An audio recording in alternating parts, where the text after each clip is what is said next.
पेश है हिंदी ज़बान में अपडेट। भारत में हिंदू अतिवादियों द्वारा न केवल मुसलमान वरन सभी धार्मिक अल्पसंख्यकों को टारगेट किया जा रहा है।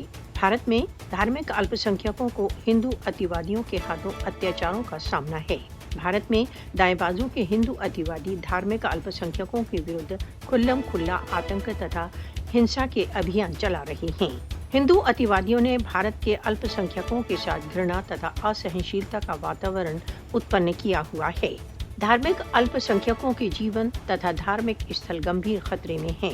मोदी के प्रधानमंत्री के पद पर आने के पश्चात से धार्मिक अल्पसंख्यकों के विरुद्ध हिंसा में वृद्धि हो गई है। मोदी आरएसएस का आजीवन सदस्य है, जो एडोल्फ हिटलर से प्रेरित है।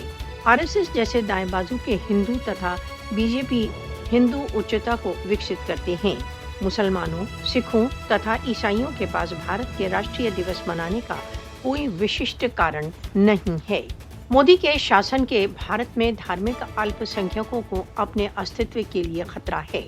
अल्पसंख्यकों के साथ अत्याचारों तथा उनको बदनाम करने के कृत्य से फासिस्टवादी भारत का यथार्थ रूप सामने आ गया है। भारत में अल्पसंख्यकों के विरुद्ध अत्याचारों को बंद करने के लिए विश्व को तुरंत पग उठाने चाहिए।